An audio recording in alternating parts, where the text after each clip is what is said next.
Selamat sore, Assalamualaikum warahmatullahi wabarakatuh. Seperti biasa, sebelum kita memulai materi, berdoa dulu menurut agama dan kepercayaan kita masing-masing.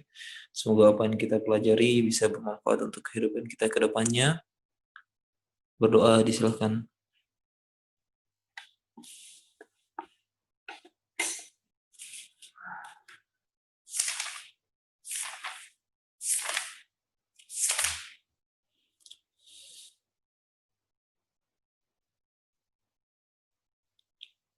Oke, selesai. Oke, kita lanjut ya, bertemu lagi. Hari ini kita akan membahas tentang materi TWK 8, yaitu mengenai pilar negara. Teman-teman bisa lihat semua di masing-masing layarnya. Oke, sebelumnya seperti biasa kita harus tahu dulu pilar negara itu apa sih? Oke, pilar negara. Pilar pengertiannya itu adalah tiang penyangga suatu bangunan. Jadi kalau ada suatu bangunan, tiang penyangganya itu yang disebut dengan pilar. Dalam bahasa Jawa, tiang penyangga bangunan itu disebut soko. Nah, pada rumah adat Joglo, itu 4 tiang penyangga bangunan itu terdapat di tengah bangunan. Itu disebutnya soko guru. Nah, jadi apabila tiang di tengah itu kuat, maka bangunan itu akan kuat. Kemudian pertanyaannya, kalau seandainya tiang itu roboh, apakah bangunan tersebut masih kokoh? Ya, jelas. Bangunan itu akan runtuh apabila tidak ada tiang penyangga yang disebut dengan pilar. Nah, kemudian kalau pilar negara, berarti pilar negara itu dianggapnya bahwa pilar itu adalah sebagai suatu tiang. Tiangnya itu dalam bentuk apa? Dalam bentuk gagasan, ideologi, peraturan, kaidah, dan sebagainya. Bangunannya yang mana? Bangunannya itu adalah negara dan semua aspek yang ada di dalamnya. Jadi apabila pilar, tiang dari negara itu kuat, maka negara itu akan ikut berdiri kokoh. Seperti itu. Jadi pengertian mengenai pilar negara ini bisa teman-teman semua definisikan menurut pengertian teman-teman pribadi. Bagaimana pendapat masing-masing dari kalian dalam mengartikan definisi dari pilar negara itu sendiri. Oke. Oke. Pilar adalah belief system. Maksudnya belief system di sini itu adalah kepercayaan yang terorganisir. Suatu gagasan.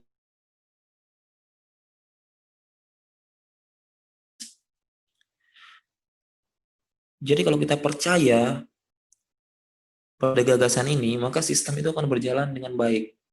Kalau kembali ke pilarnya, kalau pilarnya itu kuat, baik, kayunya bagus, kemudian bahannya bagus, cara penanamannya bagus, dan sebagainya, maka sistem, yaitu bangunan itu sendiri, negara itu sendiri akan berjalan dengan baik. Jadi, ini tentang konsep prinsip yang diyakini oleh rakyat yang bersangkutan pada suatu negara, itu yang dipercaya sebagai landasan hidup dalam bermasyarakat berbangsa. Jadi 4 pilar ini dikatakan landasan dalam menyusun program kerja dalam melaksanakan kegiatan pemerintah dan masyarakat. Jadi 4 pilar di Indonesia ini dijadikan suatu pedoman, acuan bagi suatu bangsa itu sendiri, yaitu salah adalah bangsa Indonesia itu sendiri. Jadi hal tersebut menjadi landasan nanti dalam dia bermasyarakat, berbangsa, menjalankan suatu kegiatan dan sebagainya. Jadi poinnya adalah 4 penyangga yang menjadi panutan dalam keutuhan bangsa Indonesia. Itu adalah pilar kebangsaan, 4 pilar kebangsaan itu sendiri. Nah, kemudian empat pilar negara atau empat pilar kebangsaan yang tadi kita bahas, bagaimana definisinya, kemudian apa terkait dengan apa saja empat pilar negara itu. Nah, pada Maret 2013, Taufik Kimes itu memperoleh penghargaan gelar kehormatan Dr. Honoris Apertura atau HC, ya HC, dari Universitas Trisakti atas jasanya yang sudah melahirkan gagasan sosialis empat pilar kebangsaan Indonesia. Yang mana saja?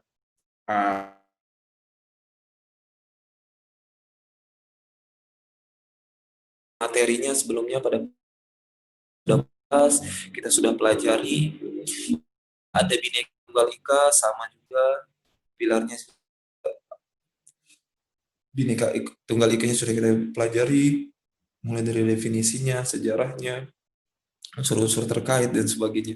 Kemudian Undang-Undang 1945, kita juga sudah pelajari bagaimana konstitusinya, dari sejarahnya, apa saja yang pernah berlaku, konstitusi yang pernah berlaku di Indonesia, kemudian tata urutan peraturan perundang-undangan seperti apa, dan sebagainya, kita sudah pelajari pada pertemuan-pertemuan sebelumnya. Kemudian NKRI, yaitu Negara Kesatuan Republik Indonesia. Ini juga kita sudah pelajari, sudah kita bahas pada waktu pertemuan berikutnya. Oke, jadi ada 4. Jadi Pancasila, Bhinneka Tunggal Ika, dan Undang-Undang 1945, kemudian ada NKRI. Nah, yang pertama, Pancasila. Landasan utama. Jadi Pancasila ini, seperti teman-teman ketahui, adalah suatu landasan utama dalam pembangunan karakter bangsa. Jadi Pancasila ini merupakan rujukan, acuan, sekaligus tujuan dalam membangun karakter bangsa itu sendiri. Nah, dari mana Pancasila ini berasal? Dari masyarakat Indonesia itu sendiri. Dari budayanya, dari ciri-cirinya, bentuknya, dan sebagainya. Maka terlahirlah Pancasila ini. Nah, melalui nilai-nilai yang tertuang dalam setiap silanya, ada nilai agama dalam setiap silanya, ada nilai persatuan, kebijaksanaan, permusyawaratan, kemanusiaan, keadilan, dan lain-lain, itu sebagai dasar yang paling fundamental dalam kehidupan bermasyarakat, berbangsa, dan bernegara. Kita refresh lagi. Pancasila. Pancasila itu, seperti yang kita bahas kemarin, itu dari ajaran Buddha, yaitu Tripitaka, yang berarti panca itu 5, kemudian sila itu dasar. Jadi 5 dasar. Kemudian Pancasila itu adalah ideologi. Yang mana maksud idea? Nah, idea itu adalah gagasan, landasan, atau pandangan. Jadi Pancasila ini bersifat terbuka, mengikuti zaman, gitu. Kemudian perumusannya, ada sejarahnya. Di Panitia 9 dari Muhammad Yamin, Supomo, Soekarno, dan sebagainya. Kemudian hari lahir Pancasila 1 Juni, kemudian ada Hari Kesaktian Pancasila 1 Oktober, dan sebagainya.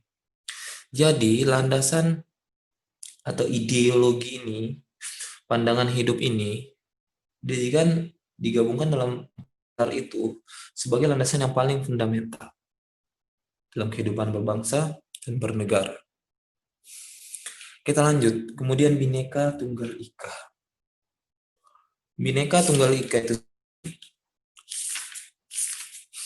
adalah moto atau semboyan kebangsaan yang menjadi Negara Kesatuan Republik Indonesia yang pluralistik, beragam, majemuk, dan sebagainya. Namun berada dalam satu bangunan. Bangunan maksudnya itu negara Indonesia tadi.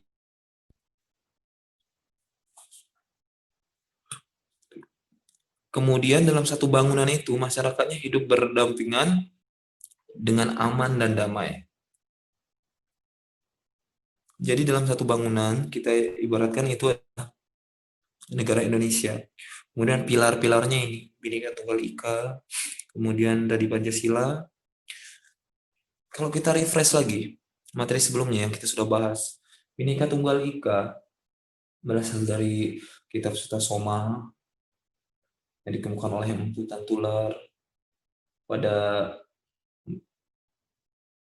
Kerajaan Majapahit abad ke-11. Kemudian terkaitnya dengan Pancasila, sila keberapa, sila ketiga, itu Persatuan Indonesia. Jadi definisinya secara etimologi, secara harfiah sudah kita bahas semua. Secara harfiah jelas berbeda-beda, namun tetap satu jua. Muasal katanya sudah kita tahu. Kemudian bagaimana Bhinneka Tunggal Ika ini perjalanannya menjadi sebuah negara, yaitu ada di Peraturan Pemerintah Nomor 66 tahun 1951, yaitu penetapannya, itu sebagai dasar hukumnya, diundangkan tahun 1951. Yang mengusulkan itu siapa? Muhammad Yamin. Kemudian dasar terbentuknya dari beragam suku, agama, ras, budaya yang disatukan ke yang namanya Bhinneka Tunggal Ika. Ada berapa suku, ada berapa adat, budaya, ras, dan sebagainya di 34 provinsi yang ada di Indonesia. Nah, itu untuk refresh.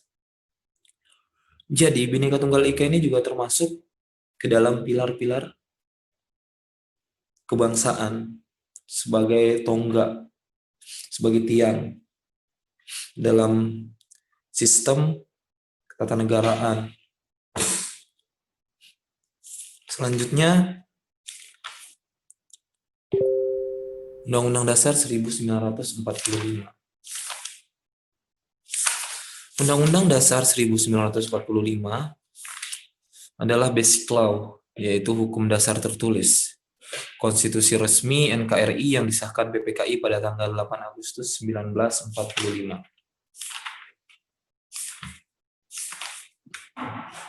Undang-Undang Dasar 1945 ini mengatur kehidupan bertingkah laku dari setiap komponen masyarakat secara demokratis, gotong royong, agar dapat menyangga bangunan tadi, yaitu negara, agar hidup dalam ketertiban dan perdamaian.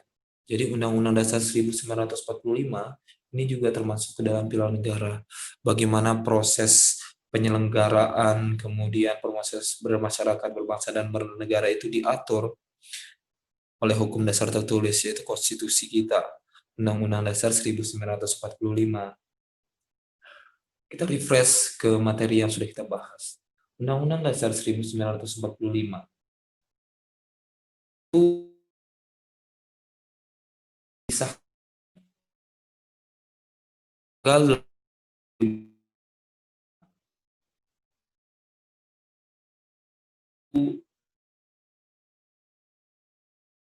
sebagai perubahan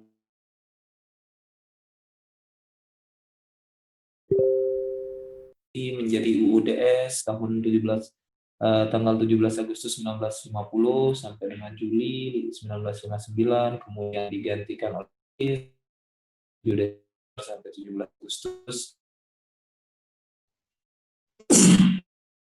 Akhirnya dipicu oleh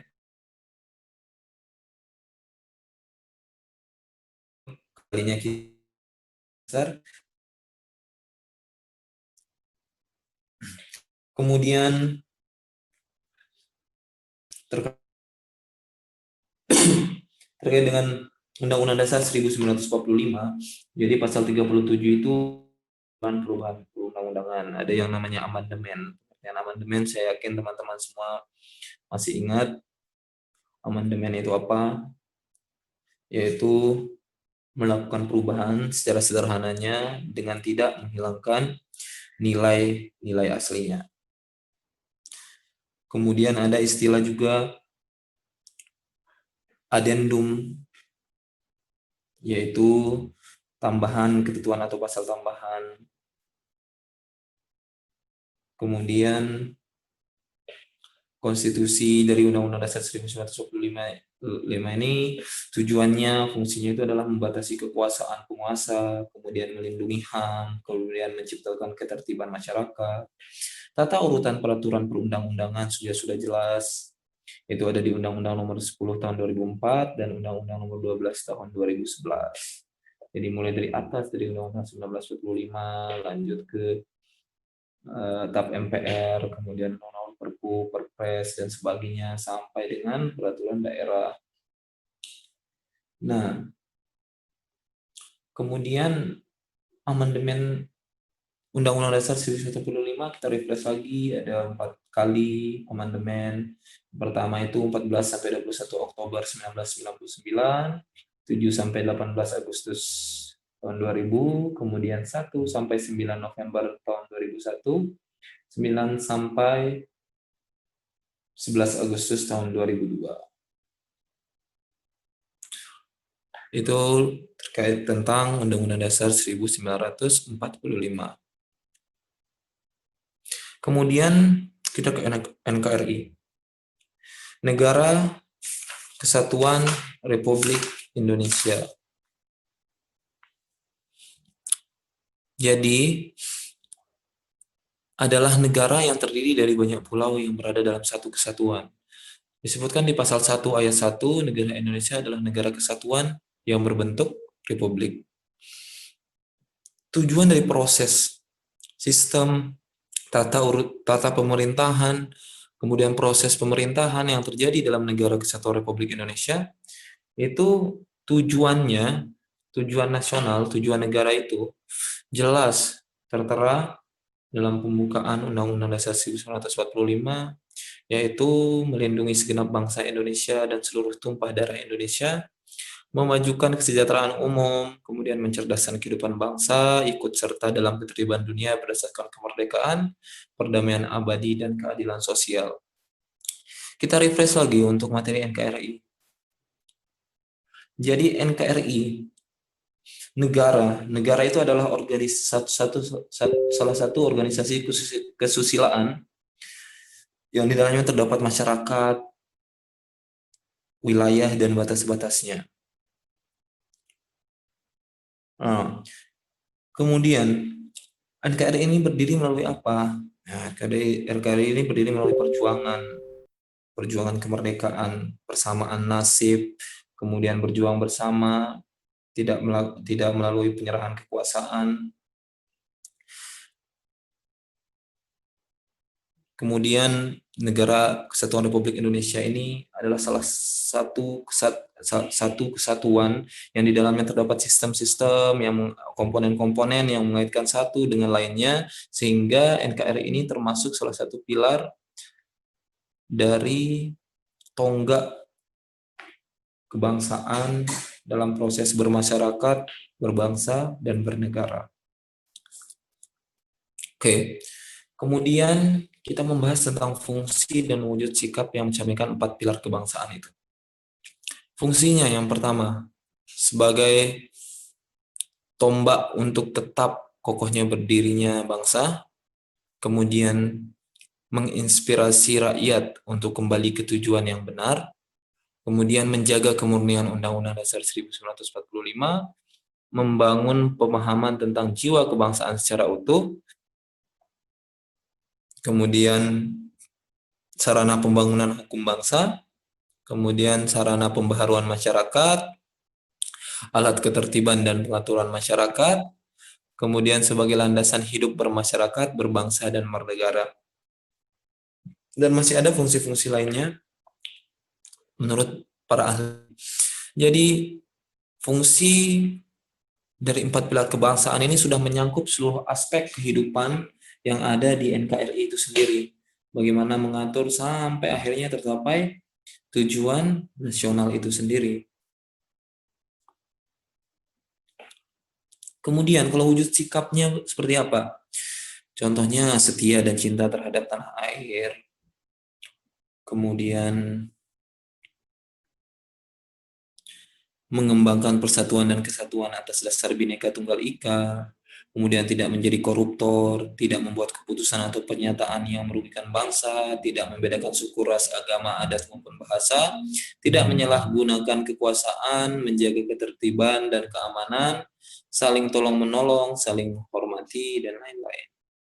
Jadi itu salah satu wujud sikap bagaimana kita mencerminkan 4 pilar kebangsaan itu implementasinya di kehidupan kita sehari-hari. Kehidupan bermasyarakat, kehidupan di pemerintahan, kehidupan di masyarakat, dalam arti luas, dalam arti sempit, dan sebagainya. Jadi 4 pilar tersebut sangatlah penting untuk diimplementasikan dalam kehidupan sehari-hari agar tidak terjadi apa? Tidak terjadi degradasi moral, kemudian tidak terjadi penyimpangan, krisis kepercayaan, kemudian tidak terjadi disintegritas sosial, kemudian tidak terjadi kekerasan dan sebagainya. Itu apabila 4 pilar tadi diamalkan sesuai dengan ketentuan-ketentuan yang sudah dijelaskan, maka akan sampailah kita pada tujuan nasional itu sendiri. Selanjutnya, seberapa penting sih 4 pilar itu? Mengapa 4 pilar itu penting? Dan sebagainya. Jadi dalam sistem pemerintahan atau kehidupan bermasyarakat, sebenarnya Pancasila sebagai ideologi, gagasan, pandangan hidup, pedoman bertingkah laku, dan Undang-Undang Dasar 1945 sebagai konstitusi negara yang mengatur tentang ketatanegaraan negara, proses negara itu sendiri sudah sangat fundamental sebenarnya. Tapi menurut almarhum Taufik Kemas, hal tersebut tidak cukup kalau melihat keadaan negara yang sekarang yang kerap menunjukkan krisis kepercayaan, degradasi moral, penyimpangan etika yang menyebabkan perpecahan.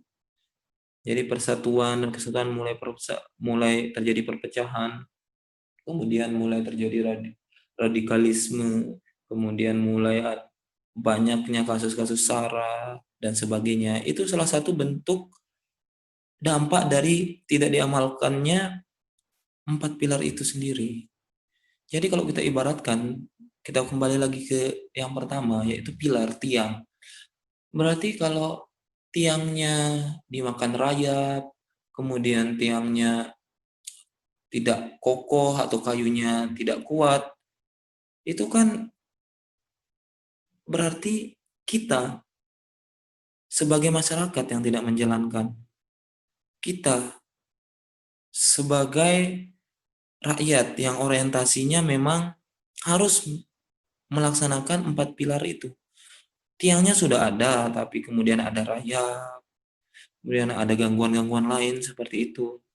Nah, itu sebabnya 4 pilar ini merupakan satu kesatuan yang tidak bisa dipisahkan. Jadi Pancasila, Undang-Undang Dasar 1945,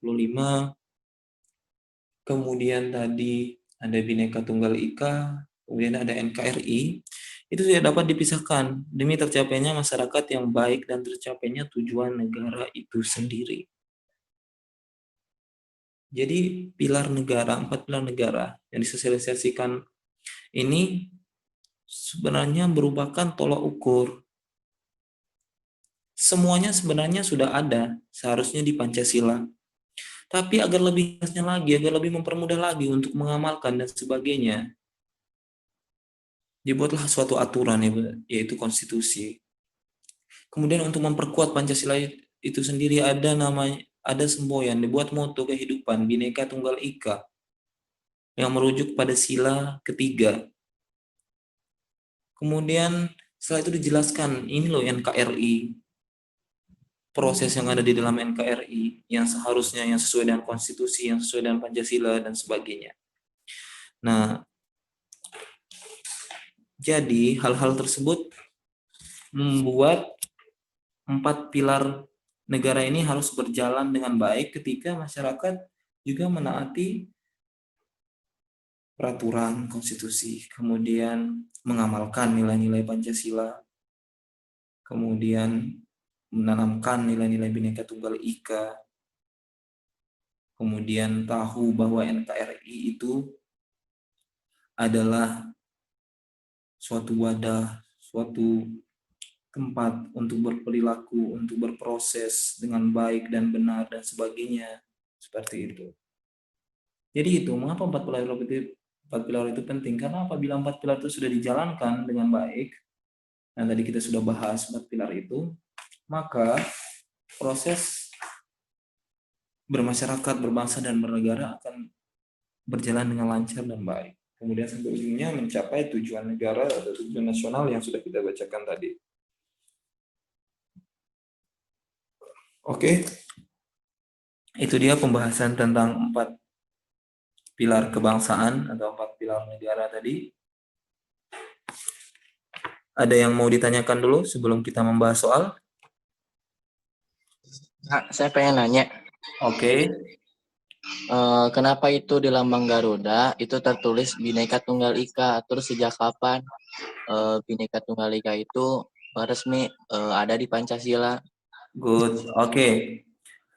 Jawabannya adalah kenapa Bhinneka Tunggal Ika itu ada di lambang Garuda. Nah, karena pada saat Muhammad Yamin mengusulkan itu, dianggap Bhinneka Tunggal Ika itu sebagai gambaran semboyan mewakili keseluruhan masyarakat Indonesia sendiri yang pluralistik, majemuk, berbagai macam suku, agama, ras, budaya, dan sebagainya bersatu dalam satu kesatuan, yaitu NKRI.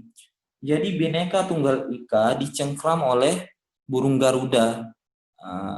Jadi dijaga, makanya dia ada, makanya Bhinneka Tunggal Ika itu berbentuk pita dan kemudian dicengkram. Tadi sudah dijelaskan. Jadi kapan penetapan itu? Penetapan itu berdasarkan peraturan pemerintah nomor 66 tahun 1951. Diundangkan tahun 1951. Jadi dasar hukumnya di sana. Oke. Ada lagi?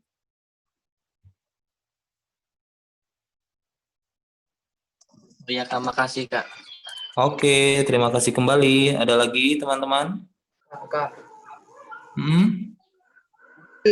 kalau nggak salah di pengesahan UUD itu tanggal 8 Agustus atau tanggal 18 Agustus, Kak?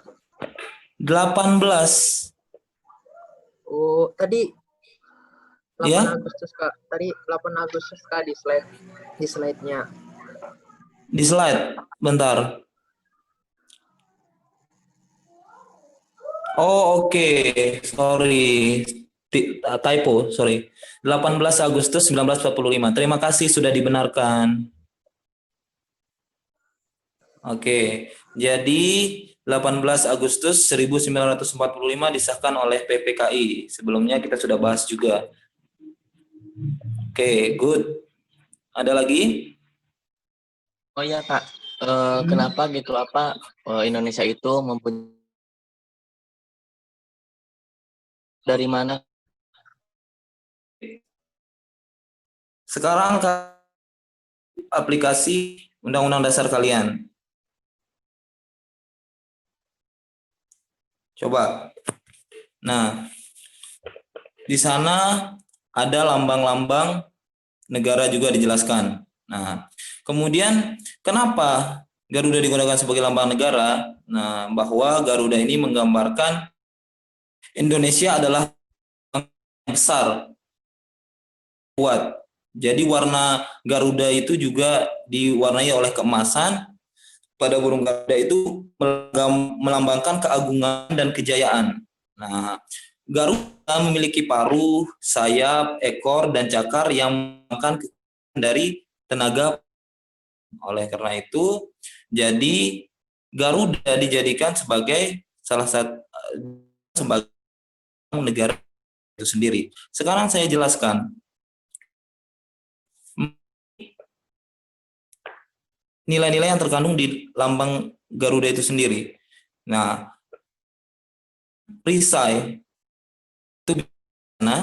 itu berarti sila pertama, yaitu ketuhanan yang Maha Esa. Nah, kemudian ada rantai, sila kedua, yaitu kemanusiaan yang adil dan beradab.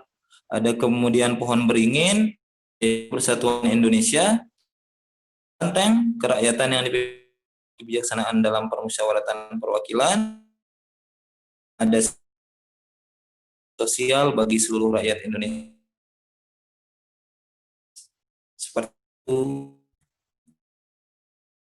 Oke. Sudah ya? Oke. Sekarang teman siapkan nomor paket TWK 8.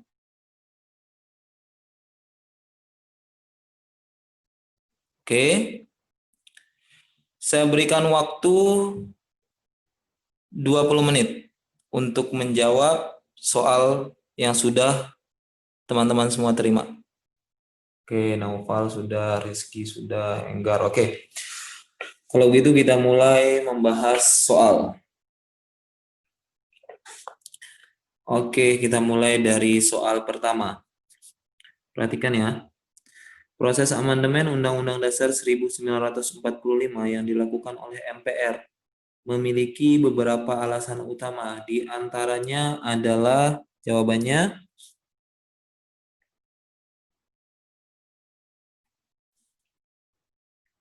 Ada yang tahu jawabannya? Kak. Yes. Gede Dewangga, Reski, terus itu Oke, jadi ada yang jawab A. Oke, jadi jawaban yang benar itu adalah E. Amandemen terhadap Undang-Undang Dasar 1945 yang dilakukan oleh MPR itu memiliki alasan pokok. Nah, diantaranya dianggap bahwa presiden itu sebagai lembaga eksekutif yang dirasa lebih dominan dan cenderung bersifat personal. Kekuasaannya terlalu besar seperti itu.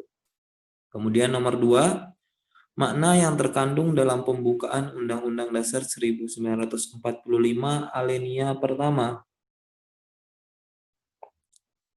Jawabannya Gede, jawab C. Enggar C, Naufal C. Oke. Ya. Jadi makna yang terkandung dalam pembukaan Undang-Undang Dasar 1945 alinea pertama adalah motivasi terhadap kemerdekaan, yaitu C. Jadi penjelasannya adalah alinea pertama itu memiliki dalil objektif bahwa penjajahan di atas dunia itu harus dihapuskan karena tidak sesuai dengan peri kemanusiaan dan peri keadilan. Nah, dari sana bisa dikatakan bahwa penghayatan untuk melepaskan diri dari penjajahan itu adalah motivasi terhadap kemerdekaan. Oke, seperti itu ya. Nomor 3. Atas berkat rahmat Allah yang Maha Kuasa adalah cuplikan pembukaan Undang-Undang Dasar 1945 alinea ketiga yang memiliki makna Naufal D, Gede D, Enggar D. Oke. Jadi kata itu cuplikan pembukaan Undang-Undang Dasar 1945 yang alinea ketiga adalah jawabannya motivasi luhur dan spiritual terhadap kemerdekaan, yaitu D. Karena di alinea ketiga dalam pembukaan Undang-Undang Dasar 1945 itu memang memiliki makna bahwa adanya motivasi luhur dan spiritual terhadap kemerdekaan Republik Indonesia. Jadi kemerdekaan itu atas berkat dan rahmat Allah yang Maha Kuasa. Di sana ada motivasi luhur dan spiritual. Oke. Untuk nomor 4, keterkaitan antara hubungan pokok pikiran pertama pembukaan Undang-Undang Dasar 1945 terhadap pembangunan nasional adalah Ada yang lain? Enggar E, Gede E. Oke, good. Oke, Naufal juga E. Jadi jawabannya benar E, yaitu adanya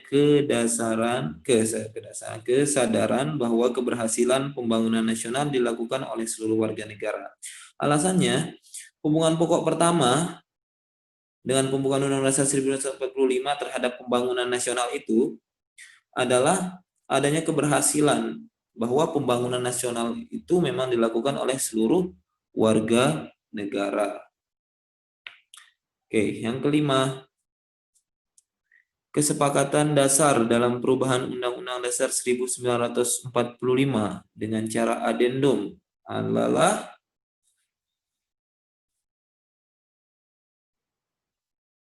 adendum. Ya, Enggar D, D, Rizky D, Abdullah Huzain D. Oke. Oke, Dina D. Pintar semuanya. Jadi benar jawabannya, naskah asli Undang-Undang Dasar 1945 dipertahankan dan naskah pembaruan diletakkan pada naskah asli. Karena itu artinya pengertian dari adendum. Jadi perubahan naskah UUD 1945 yang asli harus dipertahankan dan naskah pembaruan diletakkan pada naskah asli. Jadi bersifat tambahan seperti itu. Nomor 6. Secara konstitusional negara Indonesia dalam Undang-Undang 1945 pasal 1 ayat 3. Ayo, bunyinya apa? Menyatakan tentang apa? Ya, sudah jelas ya. Pasal 1 ayat 3 bunyinya adalah negara Indonesia adalah negara hukum sesuai dengan Undang-Undang Dasar 1945. Pasal 1 ayat 1 negara Indonesia adalah negara kesatuan yang berbentuk republik. Kemudian pasal 1 ayat 2, kedaulatan berada di tangan rakyat dan dilaksanakan menurut Undang-Undang Dasar. Oke, jadi aplikasi yang sudah download itu dipelajari ya, dibaca-baca. Kemudian nomor 7. Sistem pemerintahan sesuai dengan teori John Locke diterapkan di Indonesia dengan pembagian kekuasaan menjadi di Indonesia. Yes, good. Oke, semuanya jawab A. Jadi penjelasannya pembagian kekuasaan itu yang berdasarkan John Locke itu terbagi menjadi 3, yaitu kekuasaan legislatif atau pembuat undang-undang, kemudian eksekutif, pelaksana undang-undang, dan yudikatifnya sebagai pengawas undang-undang. Oke, jawabannya A. Nomor 8, sistematika Undang-Undang 1945 setelah perubahan adalah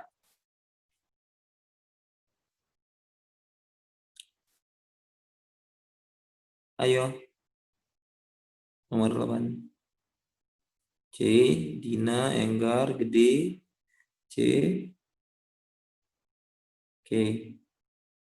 Dulu C. Ya. Jadi sistematika Undang-Undang Dasar 1945 setelah perubahan itu adalah C, pembukaan dan pasal-pasal. Sistematikanya ini dengar.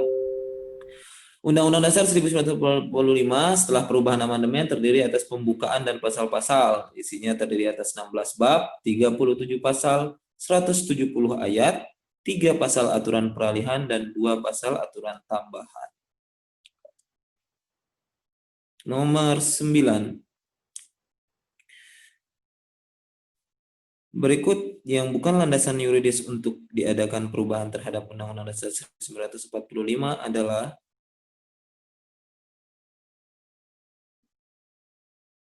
yang bukan.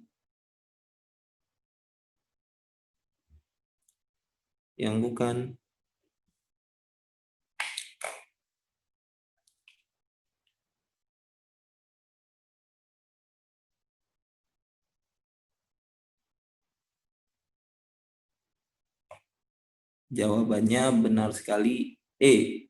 Jadi ketentuan TAP MPR nomor 10 tahun 2001 itu isinya apa? Kalau bukan, berarti isinya tentang laporan putusan hasil musyawarah MPR RI oleh lembaga tinggi negara.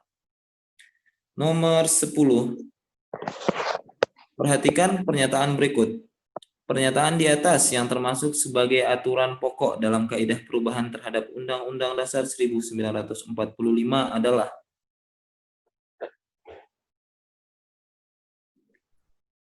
Gede C, Dina C, Enggar C.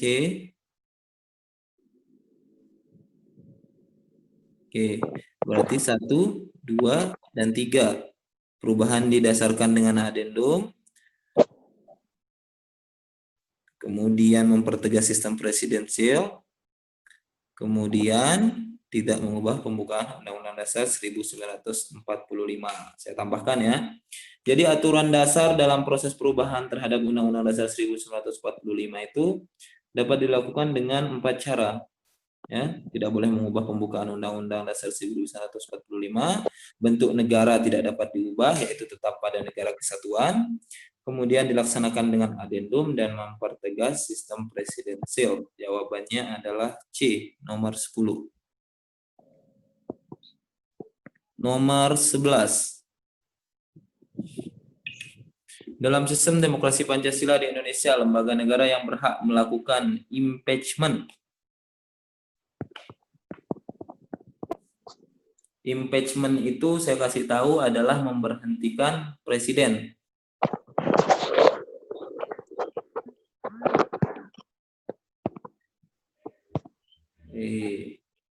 Semuanya jawab E ya. Oke. Jadi benar jawabannya bahwa yang berhak melakukan impeachment atau pemberhentian presiden itu adalah lembaga MPR sesuai dengan Undang-Undang Dasar 1945 pada pasal berapa? Yang tahu hebat nih. Pasal berapa? Pasal 7B. Good, 7B. Oke.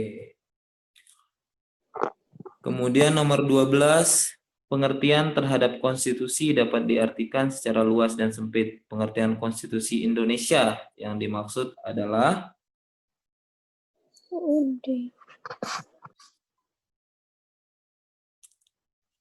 nomor 12. Gede B, Enggar B. Yes. Oke. Benar jawabannya bahwa konstitusi itu dalam arti sempit dapat diartikan sebagai piagam dasar atau undang-undang dasar yang menjadi hukum dasar suatu negara. Oke. Undang-Undang Dasar 1945. Kemudian nomor 13. Amnesti, rehabilitasi, abolisi, gerasi, remisi. Nah, manakah yang termasuk sebuah perkara yang terbukti melanggar aturan hukum dan sudah diproses peradilan?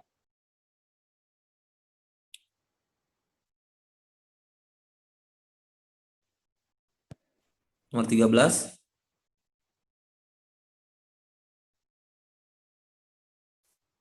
Abolisi, C. Ada yang C, ada yang A. Ada yang A. Oke. Jawaban yang benar adalah amnesti. Karena pengertian amnesti itu merupakan tindakan pengampunan terhadap sekelompok atau individu yang melakukan tindakan pelanggaran hukum dan sudah mengalami proses peradilan. Ya, sudah mengalami proses peradilan. Jadi tidak pelanggaran hukum itu sudah mengalami proses peradilan. Jadi di sana pemberitahuan sebuah perkaranya terbukti melanggar hukum. Nah, itu disebut dengan amnesti. Ada yang nanya, abolisi itu apa? Abolisi itu adalah peniadaan peristiwa pidana. Jadi penghapusan gitu loh kalau abolisi. Oke. Yap, good. Kemudian nomor 14. Berdasarkan esensi pilar kebangsaan dalam memahami keberagaman sesuai amanat Undang-Undang Dasar 1945 pasal 18B. Ayo, pasal 18B. Ayat 2. Muammar jawab. Ya, semuanya B. Oke. Benar, jawabannya B.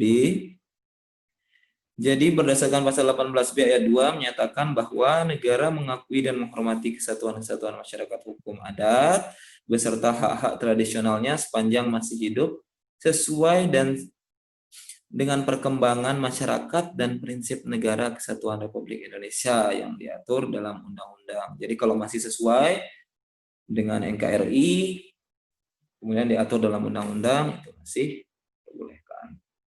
Oke, nomor 15. Manusia sebagai ciptaan Tuhan yang Maha Esa didudukkan sesuai dengan harkat, martabat, dan kodratnya, merupakan esensi nilai Pancasila. Ayo, kenapa A itu? Muammar. Oke, yes. Oke, jadi perhatikan ya, jangan sampai kalian terkecoh dengan kata-kata Tuhan yang Maha Esa, kemudian ada kata-kata religius yang lainnya. Jadi manusia, ingat ya, manusia sebagai ciptaan Tuhan, sesuai harkat dan martabat itu sesuai dengan kemanusiaan yang adil dan beradab atau humanities. Oke. Itu jawaban nomor 15, yaitu humanity. Ada pertanyaan itu.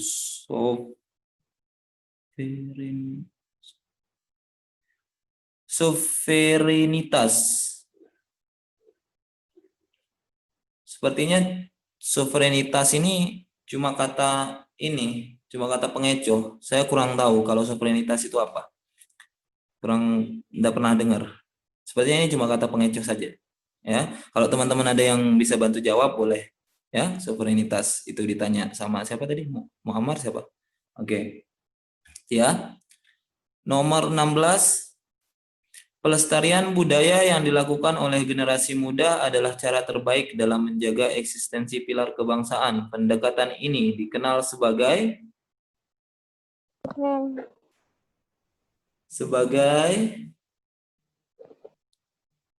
ayo budaya.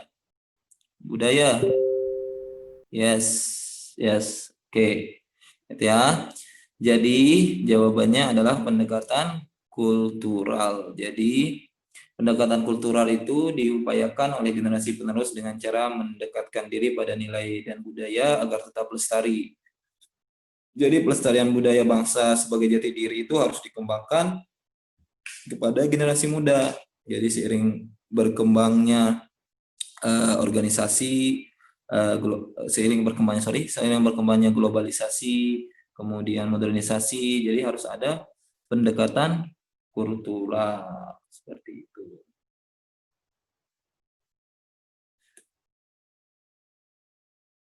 Ada pertanyaan? Oke. Pendekatan struktural seperti apa? Nah, pendekatan struktural itu terkait dengan pembangunan secara tertentu. Jadi pola-pola pembangunan seperti apa? Bisa struktural budaya juga bisa. Jadi komponen-komponen itu dibangun dan ketentuan unsur-unsurnya seperti apa? Seperti itu. Itu struktural. Bisa adik-adik temukan struktural itu banyak. Struktural di mana saja. Oke. Kemudian nomor 17. Salah satu pendekatan edukatif. Sebentar. Faktor lain sebagai upaya peningkatan pemahaman terhadap generasi muda adalah dengan melakukan pendekatan edukatif. Berikut ini cerminan dari pendekatan edukatif. Nomor 17.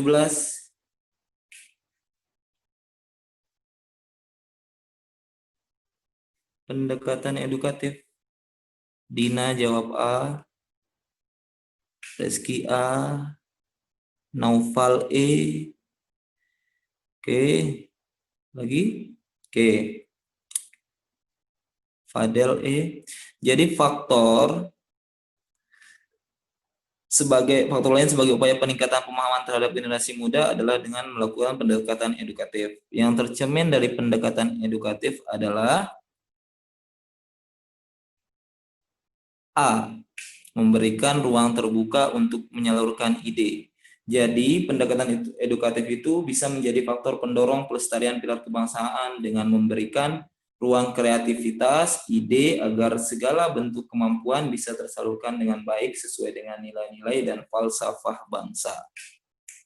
Nomor 18, tindakan bullying saat ini menjadi momok yang menakutkan bagi generasi muda. Bahkan bullying bisa dilakukan di mana saja. Karena arus perkembangan teknologi informasi dan komunikasi begitu cepat, penyebab utama kasus cyberbullying pada era milenial saat ini ditinjau dari pendekatan pilar kebangsaan disebabkan oleh apa?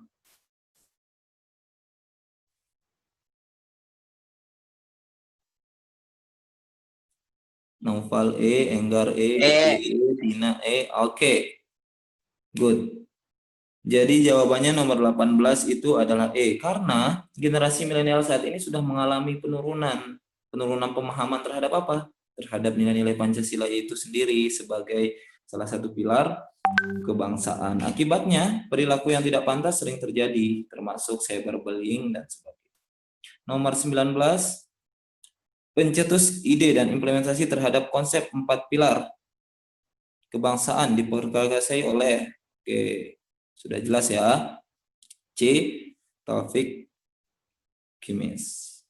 Kemudian nomor 20, implementasi pilar kebangsaan memiliki tujuan untuk mewujudkan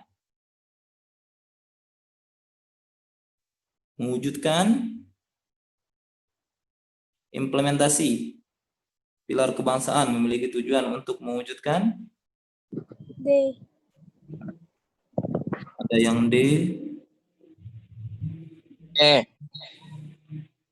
Oke, jawaban yang benar adalah C. Oke, C. jadi implementasi pilar kebangsaan memiliki tujuan untuk mewujudkan nilai-nilai dasar negara. Jadi ujung-ujungnya ke Pancasila. Nah, kemudian tujuan utama dalam pelaksanaan pilar-pilar kebangsaan itu diimplementasikan kepada seluruh warga negara, baik dalam lingkungan sekolah, masyarakat, bernegara, dan mewujudkan nilai-nilai dasar dari ideologi kita sendiri. Yang pertama tadi, Pancasila. Sebagai nilai-nilai dasar negara. Nomor 21, keberadaan sistem pemerintahan parlementer pernah dilakukan Indonesia, namun keberlangsungan sistem tersebut memiliki kelemahan utama, yaitu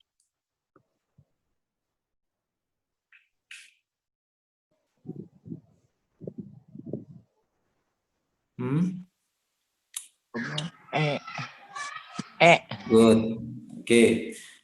Jawaban yang benar adalah E, karena sistem pemerintahan parlementer yang pernah berlaku di Indonesia itu kekuasaan pemerintahannya tidak memiliki hubungan dengan rakyat. Jadi hal ini dimaksud bahwa kelembagaan negara harus berasal dari rakyat, oleh rakyat, dan untuk rakyat sesuai dengan sistem demokrasi yang diinginkan. Jadi kalau demokrasi parlementer itu tidak berhasil dan sebagainya.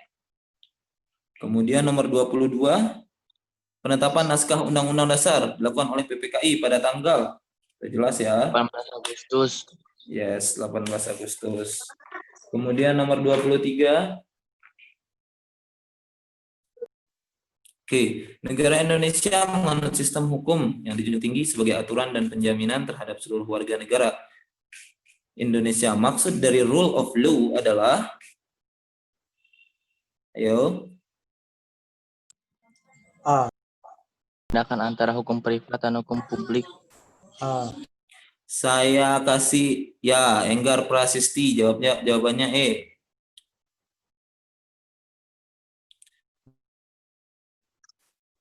Oke, yang jawab E. Oke, jadi saya kasih contoh. Misalnya saya adalah seorang polisi mencuri ayam, kemudian ada masyarakat lain mencuri ayam juga. Nah, kemudian waktu persidangan saya dikasih ringan, masyarakat yang biasa itu dikasih berat. Itu salah satu pelanggaran dari rule of law. Kira-kira jawabannya apa yang benar?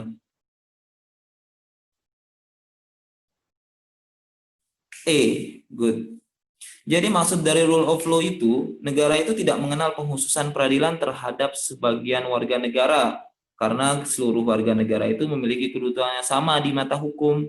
Kalau perbedaan antara hukum privat dan publik jelas. Kalau privat itu antara orang dan orang, kemudian kalau hukum publik antara orang dan negara, atau antara instansi dan negara, seperti itu.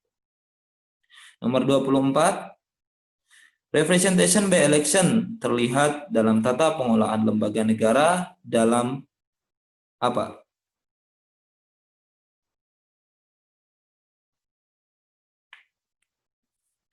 representation by election.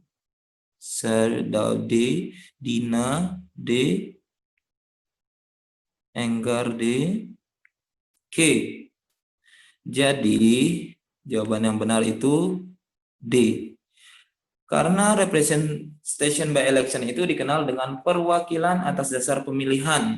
Jadi nampak pada unsur kelembagaan MPR yang diisi oleh anggota DPR, DPD itu perwakilan. Kemudian nomor 25, makna alinea keempat pembukaan Undang-Undang Dasar 1945 adalah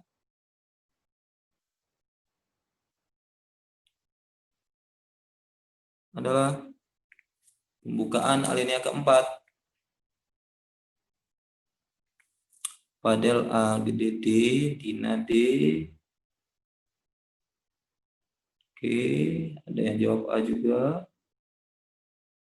Oke. Bunyinya apa sih yang keempat? Pembukaan. Ya. Jadi makna alinea keempat pembukaan Undang-Undang Dasar 1945 itu nomor 25 jawabannya adalah D. Ya, bentuk dan susunan negara. Karena makna alinea keempat itu diantaranya adalah fungsi dan tujuan negara, bentuk dan susunan negara, sistem pemerintahan, dan dasar negara. Seperti itu. Nomor 26. Pengaturan dan penyaminan terhadap HAM di Indonesia sejatinya sudah diatur sejak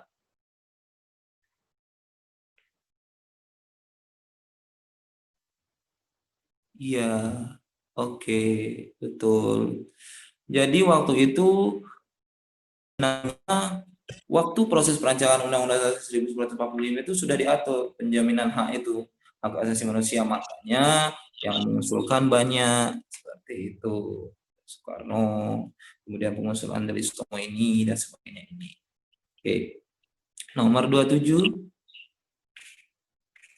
Berikut ini yang bukan termasuk pokok sistem pemerintahan Indonesia adalah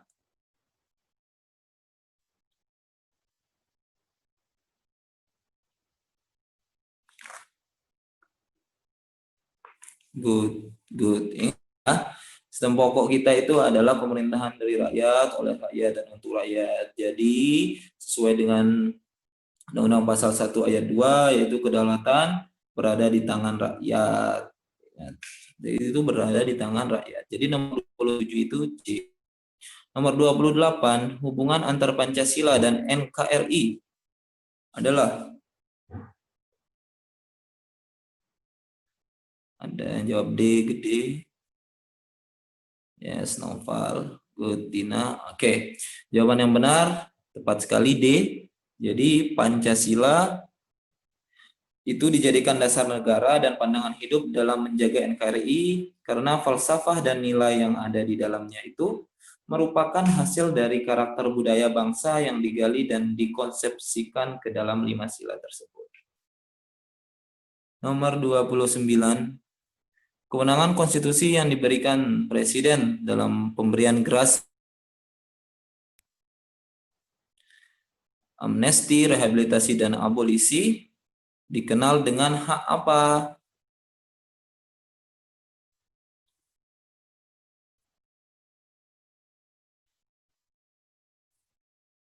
Ya. Hak apa? Yes. Jadi benar sekali, tepat, bahwa kewenangan konstitusi yang diberikan Presiden dalam memberikan gerasi atau ampunan, kemudian amnesti, rehabilitasi, abolisi itu dikenal dengan hak prerogatif. Nomor 30. Berikut ini yang tidak termasuk dalam kelebihan sistem presidensil adalah yang tidak termasuk ya.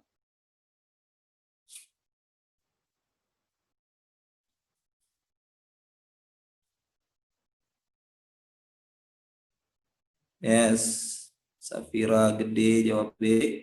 Ya, benar sekali. Yang tidak termasuk itu adalah B. Badan eksekutif lebih stabil karena tidak intervensi dari parlemen. Kenapa? Karena eksekutif ada parlemen. Jadi parlemen tidak bisa mengintervensi segala kebijakan pemerintah, melainkan mengkritisi. Jadi selain itu, pilihan eksekutif itu dipengaruhi oleh aktor-aktor dari federasi kelompok mayoritas presiden, di menteri-menterinya, bukan dari intervensi parlemen. 31. Komponen utama yang mengemban tugas pertahanan dan keamanan negara. Yo. Komponen pertama. Aku mah TNI. Oke, good. TNI itu ada di pasal berapa? Siapa yang tahu? Siapa yang tahu? Ada di pasal berapa? 30. Yes, pasal 30 ayat 2. Good. Nomor 31A, nomor 32. Nilai-nilai Pancasila sebagai pilar kebangsaan utama memiliki isi sebagai nilai humanisme. Pengaruh dari nilai humanistik melahirkan gagasan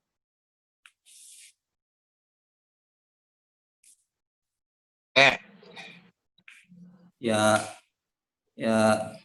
oke, good. Benar sekali. Jadi nilai-nilai Pancasila itu melahirkan yang namanya liberalisme dan pluralistik. Kenapa? Karena gagasan humanisme itu dalam perkembangan secara umum melahirkan 3 gagasan pokok, yaitu individualisme, liberalisme, dan pluralisme. Jadi hal ini dikarenakan karena adanya jaminan terhadap kebebasan berpikir dari manusia dalam mengembangkan pola pikirnya sebagai berkah dan martabat dari Tuhan. Seperti itu. Nomor 33, hubungan antara NKRI dengan semboyan Bhinneka Tunggal Ika. Yo.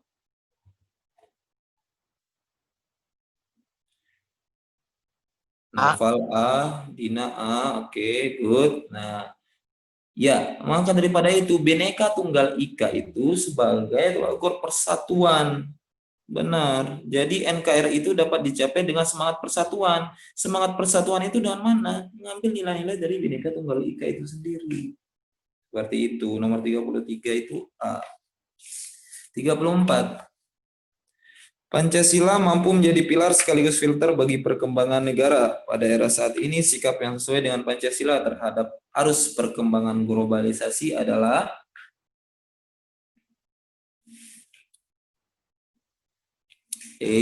Enggar, gede, Oke. Betul, jadi jawabannya adalah memanfaatkan teknologi untuk membangun martabat bangsa. Jadi kalau globalisasi digunakan secara negatif, misalnya untuk melakukan kejahatan-kejahatan cybercrime dan sebagainya, itu bukan merupakan cerminan dari pengaplikasikan yang positif. Jadi sikap dan cerminan masyarakat yang harus dihadirkan dalam menggunakan segala perkembangan teknologi, informasi dari arus globalisasi itu harus dilakukan demi membangun martabat bangsa. Nomor 35, terakhir. Adanya hak asasi pastinya bersamaan dengan kewajiban asasi. Berikut ini yang termasuk dalam jenis kewajiban negara sesuai dengan amanat Undang-Undang Dasar 1945 adalah D, Safira D, Dina D, Enggar D, Naufal D, K. Jadi hak asasi itu identik dengan menghormati kebebasan seseorang. Jadi jawaban terakhirnya itu adalah D. Oke, yang ketinggalan jawaban ada? Oke, nanti seperti biasa kita akan kirimkan melalui grup kalian. Kita akan kirimkan kunci jawabannya bagi yang belum menjawab. Terima kasih atas waktunya semuanya. Semoga kita selalu diberikan kesehatan. Semoga apa yang kita pelajari pada sore hari ini bisa bermanfaat untuk kehidupan kita ke depannya. Untuk menutup, mari kita berdoa menurut agama dan keyakinan kita masing-masing. Berdoa dimulai.